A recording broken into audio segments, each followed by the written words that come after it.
सृष्टि की सहेली कहती है, तू दिखने में कितनी अजीब सी है, लेकिन मैं जानती हूँ हम सब में सबसे अच्छी शादी तो तेरी ही होगी। तेरे पापा अमीर जो है। और बता नहीं सकते यार, दहेज तो हर कोई देता है, ये क्या ज्यादा ले जाएगी अपने पति के लिए? अरे बड़े शहर में कोठी है इसके पापा की। अरे पापा की है ना, कौन सी इसकी है? इसकी होती तब तो कोई भी लड़का इससे शादी कर लेता। अरे पापा की मतलब पापा की है तो मेरी ही है ना? किसने कहा? अब तेरी तो तब होगी ना जब तेरा भाई ना हो। वैसे भी शादी के बाद सारी प्रॉपर्टी भाई के नाम होती है। सृष्टि समझ जाती है कि उसे किसी भी हालत में माँ बाप की सारी प्रॉपर्टी को अपने नाम करना है, लेकिन कैसे? एक दिन बहन क्या कर रही है? तुझसे एक बात करनी है। अरे हाँ हाँ करना, मैं तो तेरी बहन हूँ। बहन मेरी लाइफ में ना एक लड़की है, बहुत अच्छी है। मैं सोच रहा हूँ माँ और पापा से बात करूँ शादी के लिए। सृष्टि को समझ में आ जाता है कि भाई की शादी होते ही भाभी उसे एक दिन भी घर में बर्दाश्त नहीं करेगी। क्या बात है भाई, बताना कौन है वो? यार वो बहुत अच्छी लड़की है, पढ़ी लिखी है, मेरे साथ जॉब भी करती है। बस एक प्रॉब्लम है। प्रॉब्लम? क्या प्रॉब्लम है भाई? यार वो शादीशुदा है, लेकिन उसके पति ने उसे सिर्फ इसलिए छोड़ दिया क्योंकि उसके माँ बाप दहेज नहीं दे पाए। सृष्टि ये सुनकर न जाने क्यों खुश हो जाती है। अरे भाई तो क्या हुआ, लड़की तुझे तो पसंद है ना? शीनू को लगता है कि बहन उसे समझ रही है। वो इस बात से अनजान होता है कि उसकी बहन की मंशा पूरा घर हड़पने की है। सृष्टि अपनी माँ से कहती है, मम्मी मुझे तो बहुत चिंता है। पता है शीनू क्या कर रहा है? अरे क्या कर रहा है? वो तो काम पर जाता है और वापस घर आता है। नहीं ना माँ, वो यही तो नहीं कर रहा, बाकी सब कर रहा है। आपको पता है उससे प्यार है, और वो भी एक शादीशुदा लड़की से। ये क्या हो गया? मैं सोसाइटी में क्या मुंह दिखाऊंगी? अरे तेरे पापा तो यही कहेंगे कि मैंने ही उसे बिगाड़ दिया है। माँ देखो, मेरी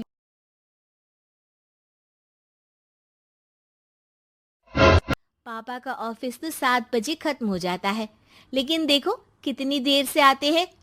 अरे नहीं नहीं बेटा, ऐसी कोई बात नहीं है। सृष्टि माँ को एक औरत से बात करते पिता की फोटो दिखाती है। देखो माँ, कैसे हैं पापा? मैं ना कहती थी कि पापा सही नहीं है। मैं तेरे पापा से बात करूंगी, दे फोटो मुझे। ओ माँ, वो तो डिलीट हो गई। लेकिन चल, तूने तो देख लिया ना, पापा से बाद में बात कर लेना। और हाँ, मेरा नाम बिल्कुल मत लेना। हाँ माँ। अब क्या था, सृष्टि के माँ और पिता के बीच झगड़ा होना शुरू हो जाता है। सृष्टि के मन में क्या चल रहा था? शाम को लड़का आता है, सांवले रंग का। सृष्टि को तो बिल्कुल भी पसंद नहीं आता। लड़की की माँ कहती है, लड़की का चेहरा तो कोई खास नहीं, लेकिन अगर मेरे बेटे को आप लोग सेटल कर दें तो मैं उसकी शादी आपकी बेटी से करवा दूं। सृष्टि को लड़का बिल्कुल पसंद नहीं था। उसे भाई पर गुस्सा आ जाता है। लड़के वालों के जाने के बाद कहती है, माँ देखा शीनू मेरे लिए कैसा लड़का लेकर आया, न दिखाने लायक न सुनने लायक, सेटल भी नहीं, वो भी हम करे। अरे माँ मैं जानती हूँ ये मेरी शादी किसी भी घर में क्यों करवाना चाहता है। अरे कैसी बात कर रही है बहन? तूने तो देखा ना, लड़के को मैंने ही मना कर दिया तुझसे शादी के लिए। जिसने क्या करूं कुछ समझ में नहीं आ रहा। मेरी शादी हो गई तो ये लोग पूरी प्रॉपर्टी शीनू के नाम कर देंगे, मेरे हाथ तो कुछ लगेगा ही नहीं। तभी सृष्टि को आइडिया आता है। वो किसी वकील को फोन करती है। जी देखिए, अगर आपके मम्मी पापा का तलाक हो जाता है तो आपके पिता की आधी प्रॉपर्टी आपकी माँ के नाम हो जाएगी, फिर उसे वो किसी को भी दे सकती है। सृष्टि अब माँ को बेटे के खिलाफ भरती है। माँ शीनू पर नजर रखा करो, वो जिस लड़की के प्यार में है ना वो शादीशुदा है। यहाँ आएगी, सारा पैसा रुपया जमीन जायदाद सब हड़प लेगी। पापा का भी हाल तुमसे छुपा नहीं है। ऐसा ना हो कि मैं और आप एक दिन सड़क पर भीख मांगे। हे भगवान, मैं तो जीते जी मर जाऊंगी अगर ऐसा हो गया। पापा से आधी प्रॉपर्टी लेकर अलग हो जाओ। पापा की आधी प्रॉपर्टी भी हम लोगों को अगर मिल जाती है ना तो अगले 7 जन्म सफल समझो। बेचारी माँ बेटी के कहने पर पति से तलाक लेकर अलग हो जाती है। सृष्टि अब पैसों से गाड़ी और अपने दूसरे महंगे शौक पूरे करने लगी। उसके दोस्त भी उसके पैसे इस्तेमाल करते। सृष्टि, कल तुम कहाँ थी? मैं सारा दिन घर पर अकेली थी। तो मैं क्या करूं? मैंने ठेका तो नहीं लिया है ना तुम्हें संभालेगा। माँ को सृष्टि से ये उम्मीद। मैं रोकता तो तुम रुकती क्या? सृष्टि के कहने पर तुमने मुझ पर अपने बेटे पर शक किया, लेकिन तुम ये भूल गई कि कैसे हम दोनों ने मिलकर जीवन में इतना सब खड़ा किया।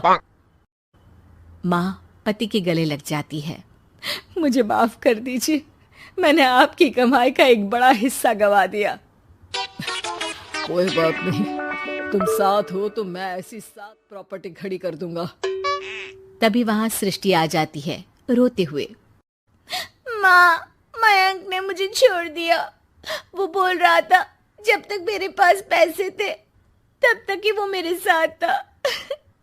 पापा, माँ, मुझे माफ कर दी। হ্যালো গাইস, যদি ভালো লাগে তাহলে চ্যানেলটা একটু সাবস্ক্রাইব করে দিয়ে লাইক শেয়ার কমেন্ট করে দাও।